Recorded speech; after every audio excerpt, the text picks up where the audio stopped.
Sometimes our daily life is so stressful that we're like a frog in boiling water. But you know, the temperature is rising gradually, and you don't realize that your life has become unbearable, you know, until you just find yourself screaming at your partner or having road rage. But a monastery is a place that you can breathe. It's a place that you come back to peace.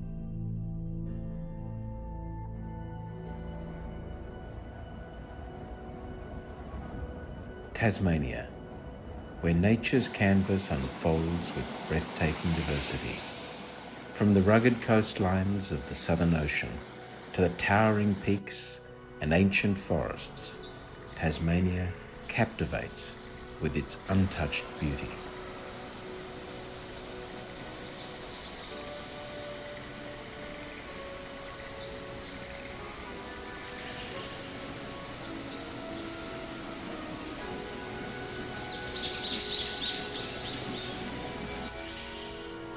Deep within the pristine forest of northern Tasmania, amidst 38 acres of the UNESCO World Heritage Site, lies a hidden gem, the Bodhicitta Dakini Monastery.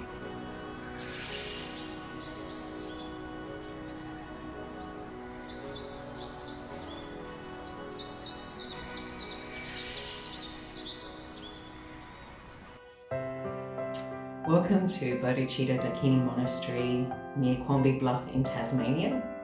I'm Ayya Yeshe. Bodhicitta Foundation has been a long-held dream of myself and our committee and a few other Western monastics. It took us 20 years to save the money for this beautiful location on 38 acres surrounded by a UNESCO World Heritage Forest at the foot of Quamby Bluff in beautiful northern Tasmania.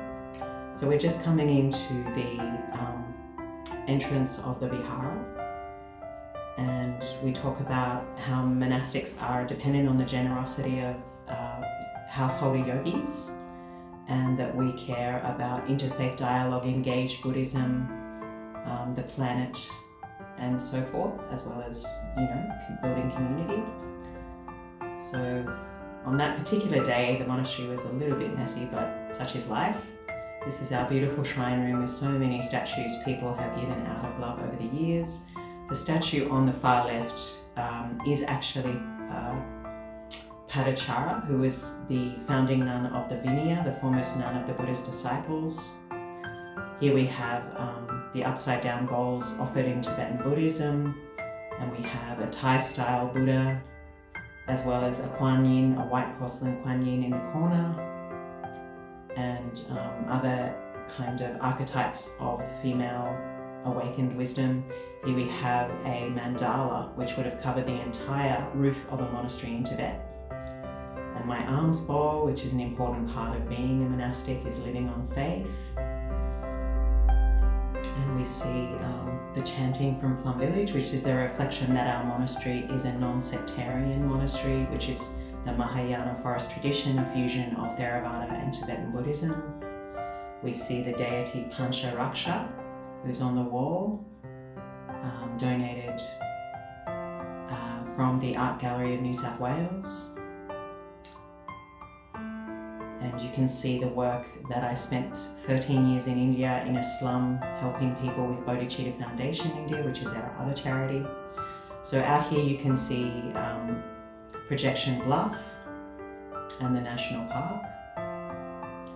And we hope to build a bigger shrine room in the future, but this is the humble beginnings we have for our temple. Our temple is the only monastery in Australia that does not charge Western monastics in the Tibetan tradition. All the other temples ask monastics to pay to stay, which basically means monastic life isn't feasible for monastics in that tradition who aren't Tibetan. And you know, we have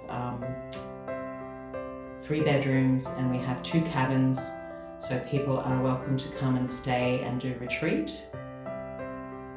We have 38 acres, so there's a lot of, in the morning there is a morning routine of waking up and sharing breakfast, doing some prayers and meditation, and then some communal work before lunch.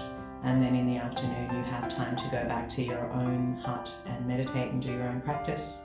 before some shared meditation and chanting in the evening. But that's there's a beautiful mix of community and also individual time to practice. This is our living room, and there's another room upstairs for guests to stay in. This is a little eccentric painting I did of a nun with angel wings, symbolic of the Bodhisattva path of compassion. This is our kitchen.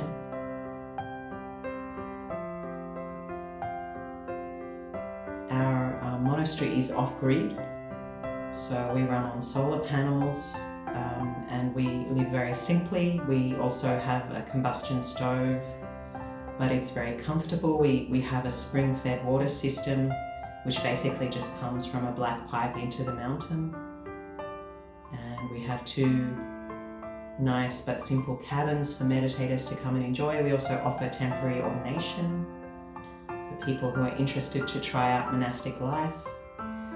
So this is some of the calligraphy by my teacher, Thich Nhat Hanh.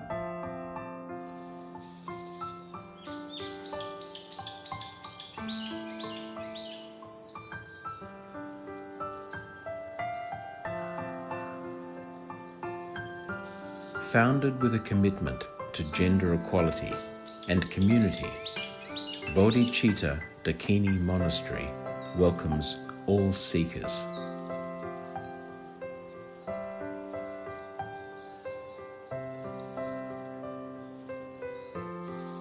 A monastery is a living community that preserves the Dhamma and lives in the Vinaya as the Buddha did, and is a place for long-term practice and embodying Dhamma as a way of life and as part of a community. So there's a lot of monasteries for people of different traditions living within their own cultural context that makes sense for them, but there's not that many places where there's gender equality and a place where Westerners can live together, and full ordination for women is offered, and also temporary ordination is offered. And we are non-sectarian, which means we're a fusion of Tibetan Buddhism and Theravada. But one of my teachers is also Thich Nhat Hanh. So our vision is that we're a place for contemplation that preserves the monastic way of life, where lay yogis are welcome to come and meditate and share in building mindful community in the world. And we also have an engaged Buddhist arm, which we do outside the monastery in India and other places. Explore Bodhicitta Dakini Monastery, a place where Tasmania's awe-inspiring landscapes meet the transformative power of spiritual awakening. Swaha, Om Tare Tutare.